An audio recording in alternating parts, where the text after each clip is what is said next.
Hey guys, thanks for joining today. I really appreciate it. This was a lot of work to get to this point up until here. I know the last two videos were essentially me just laminating the table, and then this one encompassed a whole lot of legwork, chisel work, and kind of laying the whole thing up. But a couple of lessons that I learned when I was going through this is, one, pine is an incredibly soft wood. I was having a lot of trouble with grain pullout as I was going through, and what I learned is if you're going to use pine, you want to use a small chisel so that you can have that energy and that force focused into a little area and it cuts through it a little bit better.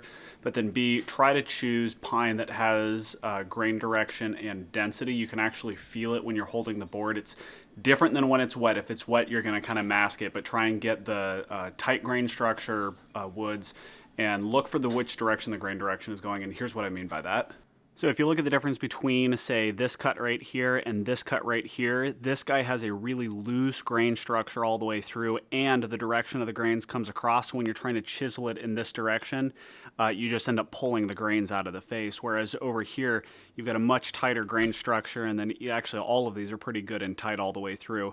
And it comes across the piece, so no matter which direction you're chiseling it from, you're supported by one of the grains right here. So I'm going to be avoiding wood like this in the future because these ones were the ones that were hardest to work with. Second thing that I learned is that when I was finishing the shelves with the random orbital sander, sanding is incredibly messy, like far messier than I expected it to be. My entire garage is coated with sawdust right now, and I need to go through and clean it all up, but it's an absolute mess. So I am going to either get the adapter for it so that it can go straight into the shop vac or into the cyclone so that it can collect it a little bit more effectively, or B, get a finishing plane so that I can just plane the whole face and take really light passes, because even looking at it right now, I really like the look of the planed faces more than I like the look of the sanded faces. And maybe that'll change when the final coating goes on, but right now I am kind of turned off to sanding. It's not nearly as good as I expected. And then the third thing that I learned is that when you're trying to get a large layup like this, where you're doing a lot of stuff all at once and you have a long time before you're able to clamp the whole workpiece together,